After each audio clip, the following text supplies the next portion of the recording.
Hi, my name is B.D. Owens, also known as Ben, and I am about to have a conversation with Professor David Harper and Dr. Darren Ellis, and they'll introduce themselves. Do you want to go, Dave?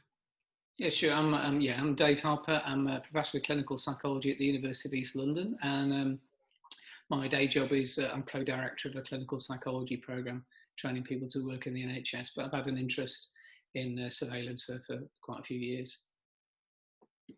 I'm Dr. Darren Ellis. I also work at the University of East London, but I work in a different department. I'm more in this kind of social sciences department.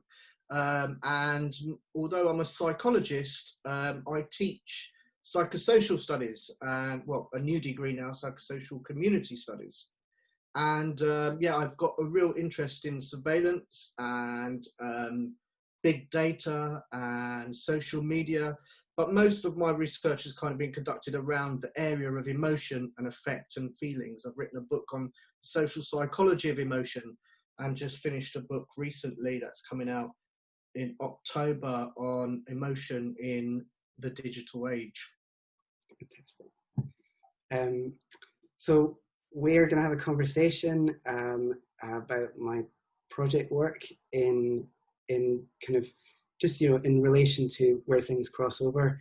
I wrote an essay which I was doing while I was doing the research for the essay. I included Professor David Harper's work and Darren Ellis's work in my essay, and I thought it would be great to have a conversation with them. So Darren, you had a question before we started filming. Would you want to repeat the question? Well, I'm really quite interested in your interest and your experience, moreover, of surveillance. You seem to live in such a beautiful environment there. We can see in the background a river and trees and sky, and a pair of binoculars, look like a pair of binoculars where you maybe look at the beautiful nature outside. And I just wondered, in an environment such as that, I mean, we're from East London, okay, so it's one of the most surveilled parts of the world.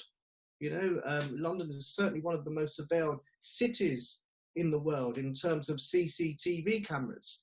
Now, somewhere like the beautiful countryside in Scotland somewhere, I wonder how surveillance affects you. Yeah, it's kind of weird. It's really weird. In terms of, I'm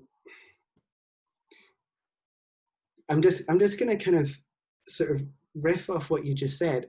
A lot of the stuff that's written that I've read about surveillance, particularly around surveillance of space, completely negates or assumes that the countryside, is free of surveillance. Like, for example, most of it is most of the titles of the essays on surveillance are about surveillance in urban space, or it has urban in it somewhere, or mentions urban. So it seems like a complete contradiction to have, one of the most heavily surveilled areas of the UK, maybe outside of London, is this particular region, kind of area of the Gare Loch and Loch Long region, because it's next to the nuclear submarine base and the cache of the UK's nuclear weapons, basically. It is strange, and it has been increasing in surveillance in the past. Since 2017, there was a shift in how the kind of military of defense, kind of police surveillance kind of was working in this area. They kind of upped and were kind of given more leeway to surveil a broader area, rather than just kind of exclusively around the base. But they're also... Sorry? when you say police surveillance, right? So is that something kind of old school surveillance where police were, you know, on the streets physically surveying people rather than using technology? Both. So there's along the fence line, there are really, you know, powerful surveillance cameras all the way along the fence line. So of the perimeter of the base. There's also motion sensor that kind of picks up kind of when you're driving along the shore on the other side of the loch. There's kind of motion sensor that kind of takes a picture of your car and your number plate. There's also but the physical presence of the police. Like, I go out walking every day. I mean, it's part of my practice, and it's where I think, and it's where I kind of, you know, develop my work. And there, I see every time I go out for a walk, at least 2 police cars, and sometimes they do kind of slow kind of drive-bys. All the time, there are at least 2 police surveillance boats on the loch. Wow. And they are quite often right out there opposite my house, just kind of hovering, hanging about. So yeah, it's a really strange thing. And I would suggest that most people in this area are hugely affected by it, either consciously or unconsciously. And I think that there are people like me who are a bit more sensitive and a bit more aware, because I've been thinking about surveillance in relation to other artists who make work about surveillance. Like, for instance, David Rokeby. We were talking about David Rokeby earlier.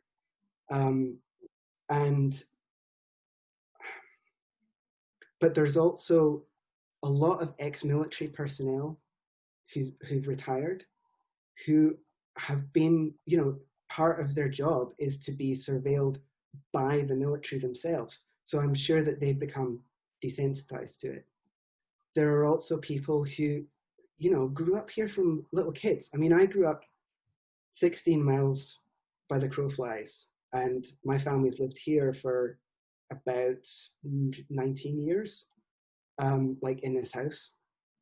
So, but I wasn't a little kid next to the base. I've got friends that were little kids next to the base, and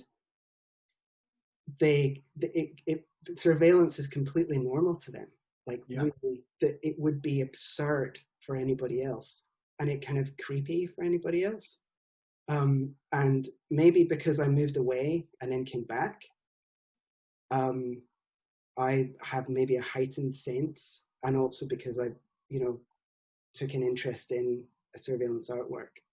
But yeah, it's a very strange feeling, and I think this ties into one of my questions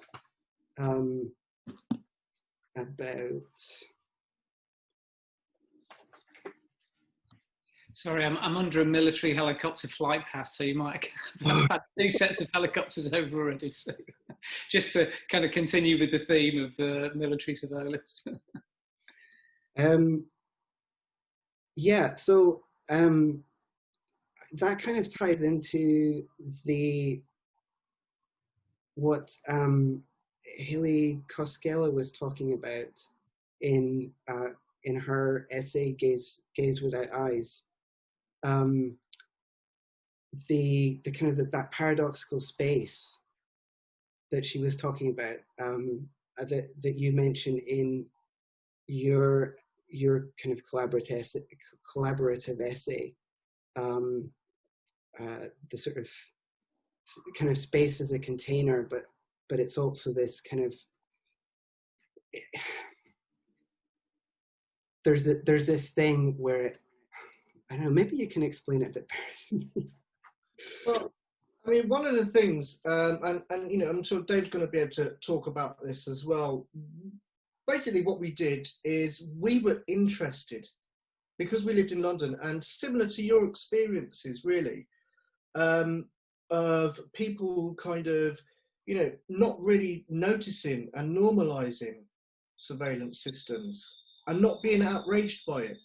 And we were quite interested in kind of what sort of effects was all this increased surveillance having in London upon people's everyday lives.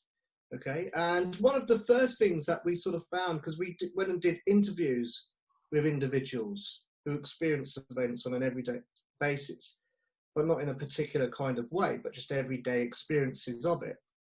And we found this kind of ambivalence that Koskela speaks about, right? So, there are two dominant discourses that seem to come through, which have been recorded elsewhere about surveillance. On the one hand, right, it's Big Brother watching us, and that fuels distrust and paranoia. Okay, and on the other hand, you've got this discourse which is, well, if you've done nothing wrong, then you've got nothing to hide. Okay, so these are kind of almost oppositional, right, discourses. And what we found in some of the interviewees, that they seem to hold both positions. Okay, and and they seem to contradict each other, but there didn't seem to be that much awareness of the contradiction. So it's almost like there was, for example, some kind of cognitive dissonance there, or it was just incongruous. They just seemed a bit kind of incongruent, and how did they hold these two positions, and where did they meet? So how much of your privacy would you give away in order to feel safe? And now what Koskela, I'm going to, because I'm sure Dave will come back to this, what Koskela was kind of interested in is how you can hold two oppositional emotions simultaneously. So you could, for example, be a female on the tube station, on the tube platform, and you could suddenly just notice the cameras looking at you, right? And if you're a female, you feel perhaps the gaze of the male intruding upon you. Suddenly you see the CCTV camera turn around and look at you. And so you can feel a real deep sense of distrust and, unease and anxiety. But equally, and at the same time, you can feel kind of secure and safe as well, because actually, this may be protecting you from other men who are on the platform, and so you may not be attacked or abused or anything else, So she talks about how you can hold these kind of seemingly oppositional emotions at the same time, and it creates a kind of, ambivalence and I think confusion and stuff that's really difficult to process. And that's one of the things I think that we found in our research, that a lot of this stuff is so complex and difficult to talk about and difficult to articulate and difficult to hold, so that, quite often is what people do is they repress it or suppress it or ignore it and push it down out of consciousness. So it becomes unconscious. So it becomes kind of, affective in different kinds of ways. I think that, sorry, do you want to go ahead No, you go. Well, I think that is actually what's happening here, in the context of, on one hand, the surveillance here is obnoxious. Like it's very intense, it's very, very visible.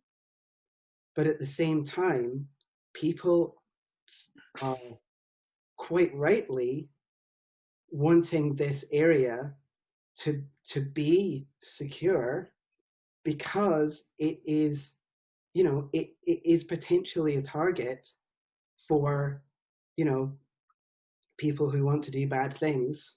You probably have fewer burglaries as well. Yeah, but there's also the issue with the military of defense police have the appear, at least since 2017, appear to have the right to police the civilian situations here as well. So if people call, if people call the police, then the military police show up, and they tend to be armed. So that's a bit of a problem in terms of kind of the kind of tensions. But to get back to what you were saying about the kind of the paradox, Dave, do you want to? Yeah, I suppose I was just thinking, because one of the things is quite often that gets said about surveillance in general is there's this kind of idea of balancing things, balancing privacy against security, like Darren was saying, or balancing convenience against privacy. So basically, effectively, we do a deal with internet companies that we're happy for our data to be harvested, and we'll get free stuff. I think somebody once said that surveillance is the business model of the internet. If you're not paying for a product, then you are the product. But it is amazing that the extent to which human beings just adapt to what's around. I mean, I think one of the things that we found in our project was that often people didn't really pay attention to the surveillance. I mean, I guess in the situation you're describing in these military installations, and it is interesting because the most secure military installations are out in the countryside, aren't they? They're not in cities.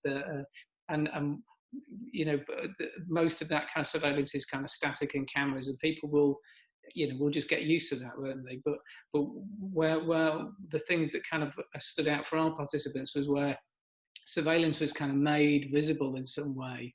So if you were shopping online, it would be cookies saying, "Oh, we've noticed that you were looking for a coat. How about a jacket?" And that people get a bit freaked out. And also, these cookies are a bit crap because usually, if you've been looking for a coat, you've bought the coat. You don't need more coats. but in your situation, it stands out more if there's actual people who are stopping you or looking at you, making you feel targeted in some way by the surveillance. I think it's when people are made to feel a target in some way, that's when they notice it. But for the most part, people don't notice these kind of passive systems, they just attenuate to it. Absolutely. And I think, like, following on from that is sort of, I mean, one of your interests is around, how does it affect our sense of self and how does it affect our identity, right? And it's quite difficult to really kind of articulate that. I mean, obviously you had Michel Foucault who used the model of the panopticon, Jeremy Bentham's panopticon, to talk about how surveillance does affect behavior, how it becomes internalized and regulates our behavior, because we feel like we're being watched all the time. And so therefore, if you feel like you're being watched all the time, that's going to subtly affect how you behave. And how kind of, so you begin to self-regulate. So obviously that affects, your sense of self, I suppose, in some deep fundamental way, but, also you have people that Dave's talking about who are more likely to be targeted. So, it may affect, for example, the way that you dress when you go to the shopping mall.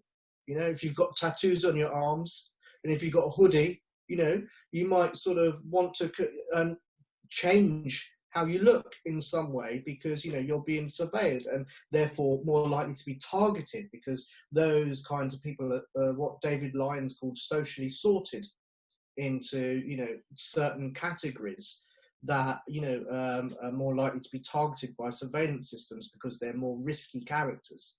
Islamic people, much more likely to be targeted, because of their religion.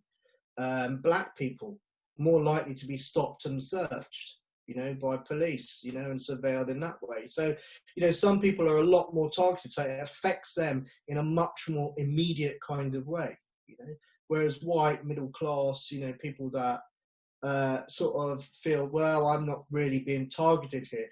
It affects them, I think, in a much more kind of subtle sort of way, and seemingly kind of unnoticeable sort of way. So it's a lot more likely to be more non-conscious for them or unconscious for them than it is for certain other people in society who are going to experience it in a much more immediate way. and certain aspects of your identity like affect how other people see you, don't they? So in relation to a military base, the kind of key aspects of your identity, they don't care who you are as a person. They're interested in, are you a threat? do you fulfill these criteria of a threat? You know, are you showing an undue interest in where the nuclear weapons are stored or whatever it is? And it's also never clear, is it, how paranoid should you be? If I was just listening to something the other day about Black Lives Matter protesters, and particularly in the States where the federal government has got very involved because of Trump wanting to have federal officers everywhere, and you start to think, I wonder how much intelligence they're collecting on people now just for protesting, because it looks like the boundaries shifted over, like I think the Department of Homeland Security is usually worried about terrorism, and now it seems to be bothered about monuments and protecting monuments. And you think, I wonder what intelligence they're gathering now. And you're never quite sure how much to be paranoid. In fact, several of the people that were in our study kind of made jokes about, I don't want to be paranoid, but and then noting points where surveillance had been made aware to them. And I think, as you've been writing your essay, Ben, you don't know really the extent to which the police will follow up. I mean, I actually drove with a friend around Menwith Hill, which is a listening base near Harrogate in Yorkshire, with a friend. We were driving on our way to Harrogate, and we said, let's go and have a look at the NSA base. It's got very iconic with these radomes. And we drove down the road, and I said, we are going to get followed by the police here, because any cars coming down those roads, there's nothing else there. You're going to see the base. So drove around immediately. This Range Rover pulled out and followed us, and said, okay, well, your number plate's now logged as, a car of interest, and provided we don't do anything else, we should be fine. But, you'll be on a list now somewhere, and if you come to attention somewhere else, and I guess for you, you're never quite sure, has anybody looked at your Twitter feed? Has anybody done, how much information have they got on you as an individual? Is it just, this is a guy who walks around the fence every day, or have they look more into you, talk to people who and it's unlikely that kind of thing's happened. And same with the Snowden revelations, it's very unlikely you're going to come to the attention of intelligence services, unless you're within, but if you happen to know somebody who's of interest, then you might get swooped up in that. And if you did something in the future, it's all saved there. They can go and they might not be actively watching you now, but if you come to their attention, there's a whole load of information they can get on you. And obviously Google and Facebook have got, way more information than the intelligence services could dream of. They know what you're thinking, can look at your internet search history. So yeah,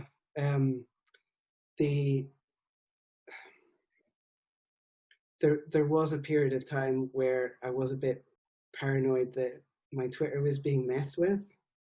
And also, see, when I was reading your essay about paranoia, there's a section where you quote an interview with Bill Brown from the Surveillance Camera Players, and he talks about that he kind of feels vindicated. It's almost like he feels vindicated since the more awareness around surveillance since 9/11, and that he kind of was like, well, I told you so, and now you can't really call me paranoid because look what's going on.